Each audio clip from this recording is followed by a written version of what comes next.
सभी वैष्णव को जय श्री कृष्ण। हमारा विषय चल रहा है कफ पित्त और वात माने वायु। इसके पहले हमने महिला जो दिन गया और उसके पहले होली का उत्सव उस पर हमने देखा था, और उसके पहले हमारा ये विषय चल ही रहा है कफ पित्त और वायु।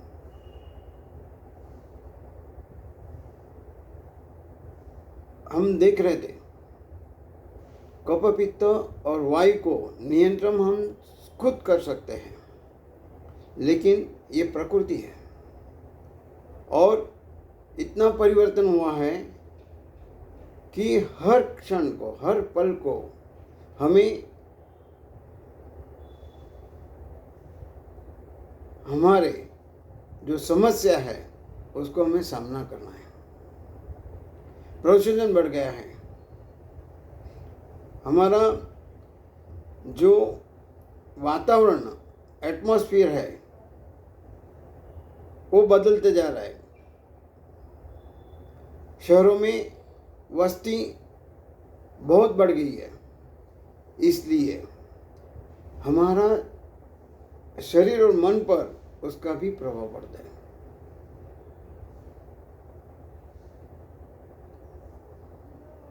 सोच का प्रभाव मन पर पड़ता है, मन का प्रभाव तन पर पड़ता है, और मन और तन का प्रभाव अपने जीवन पर पड़ता है। ये बार बार कहता हूँ। हमने योगा के बारे में देखा कफ पित्त वायु के लिए, लेकिन उतना ही नहीं है। उसके बाद में प्राणायाम भी बहुत सारे हैं, वो भी हमें करना है। सूक्ष्म व्यायाम भी करना है, माने अपने शरीर को और मन को अपने हिसाब से दिन में कम से कम अपने स्वयं के लिए 3 घंटा निकालना है। और सबसे महत्व की बात कहूँगा कि अपने शरीर के 3 पार्ट्स, माने एक तो पैर, हाथ और गर्दन, ये जितना हम घुमाएंगे उतना वो स्वस्थ और मजबूत बनेंगे। पैर से चलना है, हाथ से काम करना है और गर्दन हिला के चारों ओर देखना भी है। तो ये तीनों को हम जितना घुमाएंगे, हिलाएंगे, उतना हमारे शरीर स्वस्थ रहेगा, निरोगी रहेगा, और हमारा मन भी वैसे मक्कम बनता जाएगा। और मन को उतना ही जितना स्थिर रखोगे वो हमें फायदा ही होगा। मन को स्थिर रखना है, तन को चलित रखना है, लेकिन हमारा उल्टा हुआ है। मन हमारा चलित रहता है और शरीर स्थिर रहता है। ज़्यादा हम शरीर से कुछ नहीं करते, इसलिए हमारा जो शरीर और मन है वो बीमारियों का घर बन गया। शरीर को हमें थोड़ा भी कर जाना है तो स्कूटर या गाड़ी का या साइकिल का उपयोग करते हैं। क्यों हम पैदल नहीं जा सकते? जा सकते 1 किलोमीटर तक। तो ये हमें सोचना है और अपने जीवन में लाना है। फिर से कहूँगा, हम जानते सब कुछ है, समझते सब कुछ है, लेकिन अमल लाने के लिए हमारा जीवन में जो सबसे बड़ा शत्रु है वो हमारा आलस है। आज नहीं, कल से शुरू करेंगे। कल कभी आता नहीं है, कल कभी आता नहीं है। एक बार एक छोटी सी कहानी है। 2 भाई का रहना कहना सब कुछ ठीक था, 2 साल का अंतर था, लेकिन दोनों में अच्छा था। बड़े भाई की सगाई होती है, ससुराल में खाना खाने जाता है। खाना खाने के वक्त माने दामाद को तो अच्छा स्वागत होता है, और जो छोटा भाई था वो तो मस्ती से घूमता है, मस्ती से रहता है, उसको कोई संकोच नहीं है।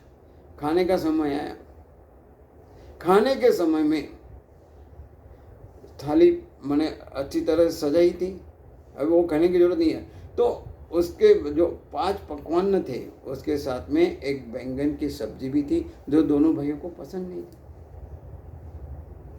दोनों भाइयों को पसंद नहीं थी, इसलिए जैसा बैंगन का सब्जी आए दोनों का मुंह पे ऊपर थोड़ा असर हुआ।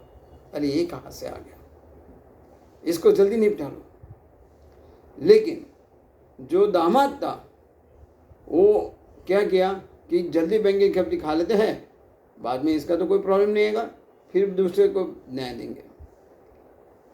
ऐसा करते करते जैसा खाया, बाजू में सासुर बैठे थे, अरे इनको बैंगन की सब्जी दो। फिर से बैंगन की सब्जी आ गई थाली में, और बोलता है कहाँ से आ गई, इसको उसको पीछा छोड़ना है, और वो भी खा गया। जैसा खा गया उतने में साली, अरे जीजा जी की थाली में बैंगन की सब्जी नहीं है, वो ले गई, वो फिर रहा। ऐसे करते करते वो खाता गया, और जो खाने का मजा था नहीं ले पाया। उसका दूसरा जो आनंद लेने का समय था वो कभी नहीं आया। लेकिन छोटे बहन ने क्या किया, वही एक कटोरी के पीछे बैंगन की सब्जी को छुपा दिया और अपना खाना किया। एक आर्ट्स ऑफ लिविंग है, कल के ऊपर कभी मत डालो। जो अपना दिमाग है, हमारे पास जो समझ है, एजुकेशन है, उसका सही अर्थ में उपयोग करो और आज का आनंद लो। कल के ऊपर कभी मत कोई चीज़ रखना, कल कभी आएगा नहीं। मैं कल से व्यायाम करूँगा, कल से योगा करूँगा, घूमने जाऊँगा, कभी सुबह से शीघ्र कल कर सो आज कर, आज करे सो अब कर। तो फिर से कहूँगा, अपने जीवन को, तन मन को तंदुरुस्त रखने के लिए, जैसे हमने देखा पहले, मैंने बहुत सारी चीज़ें हमने देखा था कि हाथ पैर मिलाना है, फिर हाथ के तालियां बजाना है, कान का रह गया था। वो कान को भी जितना आप ये करोगे उतना हमारा फायदा है। ये सब चीज़ हम जानते हैं, लेकिन हमारा विश्वास दवाइयों पे है, बाहर के ऊपर है।